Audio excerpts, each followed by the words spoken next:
인공지능, AI가 세상을 바꿀 거라는 이야기 정말 이제는 어디서나 들을 수 있죠. 그런데 말이죠. 거대 기업들이 AI에 쏟아붓는 그 수천억 달러가 실제로 어떻게 돈이 되어 돌아오는지 그 성적표를 들여다보면 이야기가 아주 흥미로워집니다. 특히 AI 전쟁의 최전선에 있는 두 거인, 메타와 마이크로소프트, 이 두 회사를 보면요. 같은 목표를 향해 가면서도 이렇게까지 다룰 수 있나 싶을 정도예요. 그렇죠. 이제는 단순히 AI에 막대한 돈을 쓴다. 이 사실만으로는 시장이 움직이지 않아요. 그 돈이 정확히 어디에 쓰여서 얼마나 빠르게 그리고 또 얼마나 확실하게 수익으로 연결되는지 이걸 보여줘야 하는 거죠. 아, 증명을 해야 되는 시점이군요. 네. 오늘 우리가 깊이 파고들 지점이 바로 이겁니다. 한쪽은 소비자의 시간을 파고드는 뭐랄까 날카로운 송곳 같은 전략을 쓰고 있고요. 다른 한쪽은 세상의 모든 업무 방식을 바꾸려는 거대한 그불 같은 전략을 쓰고 있거든요. 그리고 시장의 평가는 정말 극명하게 엇갈렸습니다. 바로 그 지점부터 이야기를 시작해보죠.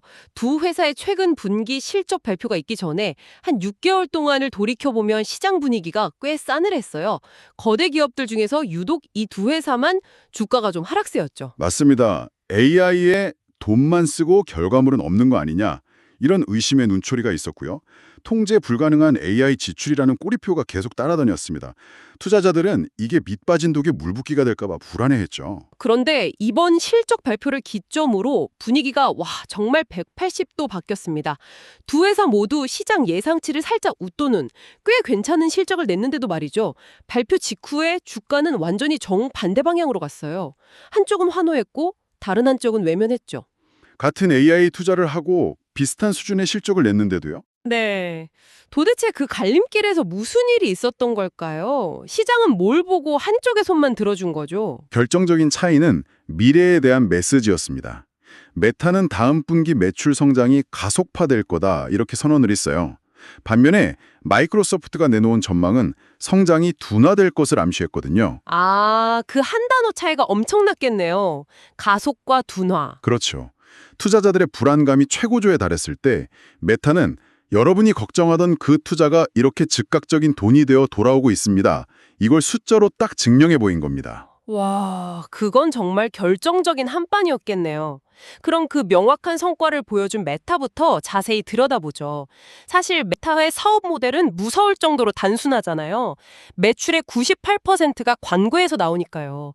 이 AI라는 최첨단 기술이 이 고전적인 비즈니스에 어떻게 이런 폭발력을 더한 걸까요? 메타의 발표는 아주 명확했습니다. 우리의 AI 기술이 사용자들이 앱에 더 오래 머물게 만들었고 그 결과 광고 성과가 직접적으로 개선되었습니다. 이게 전부입니다. 그런데 그 결과가 정말 입이 떡 벌어질 정도죠. 결과가 어느 정도였는데요? 다음 분기 매출이 전년 대비 무려 30% 성장할 것으로 예상되는데 이건 팬데믹 특수가 한창이던 2021년 이후 가장 빠른 성장세입니다. 30%요?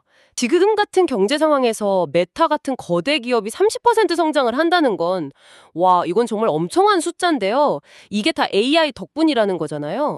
우리가 인스타그램 릴스를 그냥 무심코 넘길 때 그 뒤에서 대체 무슨 일이 벌어지는 건지 좀 더 구체적으로 설명해 주실 수 있나요? 바로 그겁니다. 청취자분들이 릴스 영상을 하나 보고 넘길 때 메타의 AI는 수십억 개의 데이터 포인트를 분석해요. 아, 이 사용자는 지금 이런 종류의 유머, 이런 길이의 영상, 이런 배경음악에 반응하는구나. 이걸 실시간으로 학습하는 거죠. 그리고 바로 다음 영상을 그 취향에 완벽하게 맞춰서 보여줍니다. 아, 그러니까 제가 뭘 좋아할지 저보다 더 잘하는 거네요. 그렇죠. 그 결과 앱을 닫으려다가도 하나만 더 하면서 화면에 머무르게 되는 겁니다. 시간 가는 줄 모르게 만드는 마법 같은 거네요, 정말. 맞아요. 그리고 그렇게 확보된 여러분의 시간과 관심, 이게 광고주들에게는 더할 나위 없이 가치 있는 광고 공간이 되는 거죠.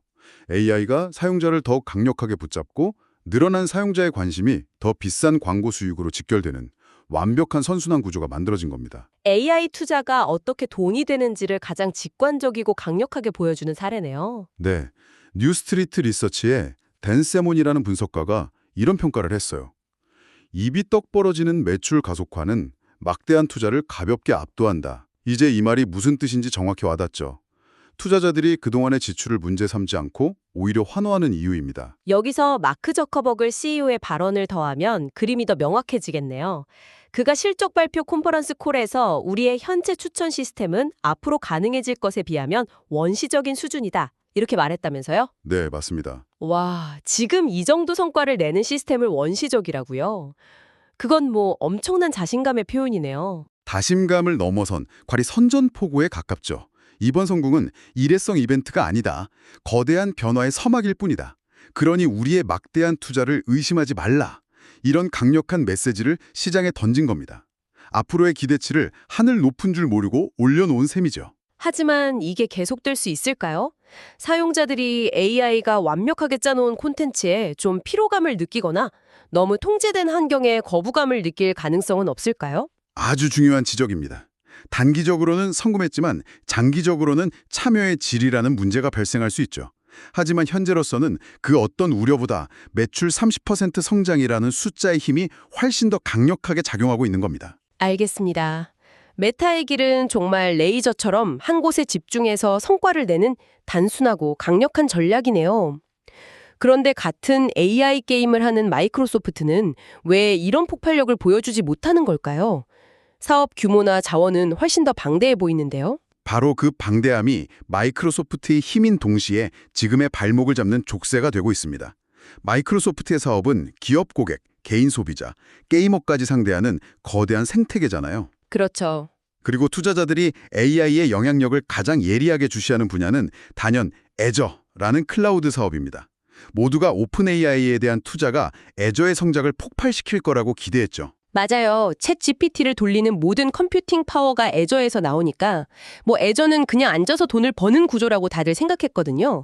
그런데 실제 결과는 달랐던 거군요. 네. 뚜껑을 열어보니까 애저의 성장률이 이전 분기의 40%에서 39%로 오히려 소폭 감소했습니다. 잠깐만요.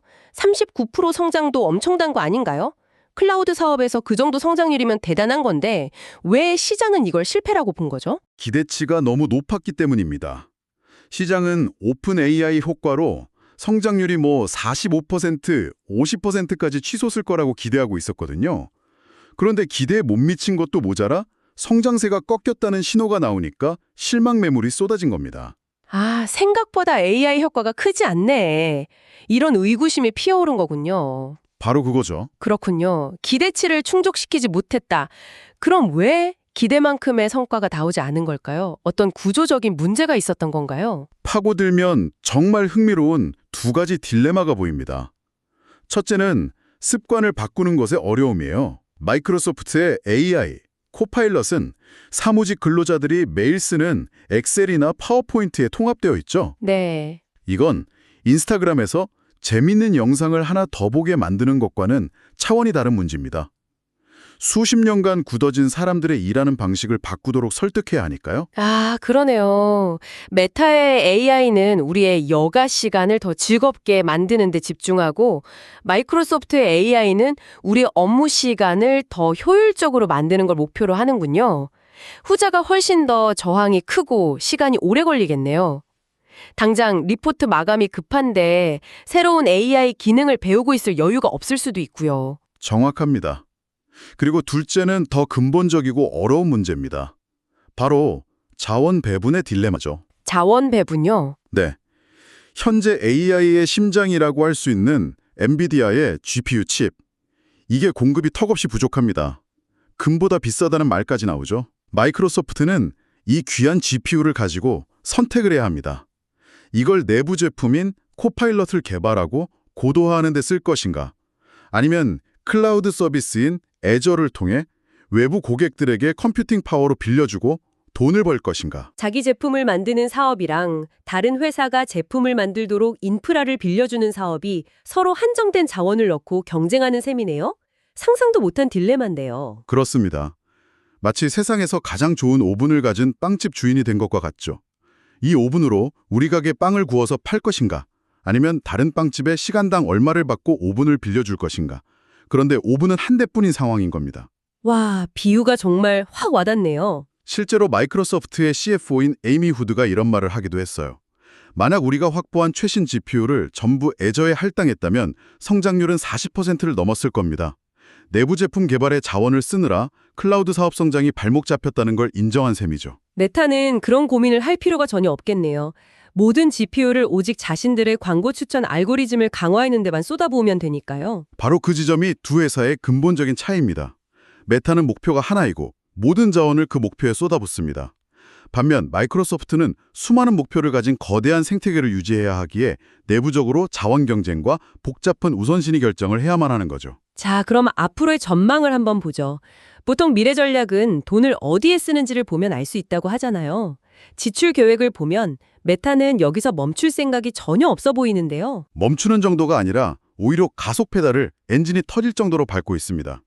메타는 2026년에 자본 지출, 그러니까 미래를 위한 투자 비용으로 무려 1,150억에서 1,350억 달러를 계획하고 있다고 밝혔습니다. 와, 그게 어느 정도 규모인지 감이 잘 안 오네요. 다른 것과 비교해 볼 수 있을까요? 올해 메타가 벌어들일 것으로 예상되는 전체 매출의 절반이 넘는 돈입니다. 절반 이상이요? 네. 역사적으로 메타는 연 매출의 4분의 1 미만을 자본 지출에 사용해 왔습니다. 이건 회사의 재무 원칙 자체를 바꾸는 수준의 결정이에요. 버는 돈의 절반 이상을 미래 AI 기술에 전부 쏟아붓겠다는 선언이죠. 그건 투자가 아니라 거의 도박에 가까운 것 같은데요. 회사의 명운을 걸었다고 봐도 되겠네요. 그렇습니다. 현재 성공하고 있는 AI를 통한 광고 수익 극대화 전략이 앞으로도 계속해서 폭발적인 성장을 할 것이라는 데 모든 것을 거는 말 그대로 올인 베팅입니다. 이 전례 없는 수준의 투자를 정당화하려면 앞으로 페이스북과 인스타그램이 만들어내야 할 광고 클릭과 수익이 지금과는 비교도 안 될 정도로 늘어나야 한다는 뜻이기도 하고요. 성공에 대한 기준점을 스스로 에베레스트산 꼭대기에 올려놓은 셈이네요. 바로 그렇죠. 정말 흥미로운 구도입니다. 정리해보면 AI라는 하나의 정상을 향해 메타는 가장 빠르고 가파른 직선 코스를 골라 전력 질주하고 있고, 마이크로소프트는 여러 계곡과 능선을 거쳐야 하는 복잡하고 거대한 산맥 전체를 정복하려는 것처럼 보이네요. 아주 정확한 비유입니다.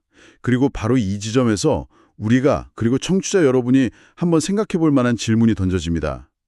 우리는 지금 당장 소비자를 직접 파고든 메타의 AI가 승리하는 모습을 보고 있습니다. 숫자가 그걸 증명하죠. 하지만 10년, 20년 뒤를 내다봐도 그럴까요? 장기적인 관점이라면 어떤 걸 봐야 할까요? 두 회사가 만들고 있는 제품의 근본적인 성격을 한번 생각해 보세요. 메타의 AI는 우리가 디지털 세상에서 여가 시간을 더 즐겁고 더 효과적으로 보내도록 돕습니다.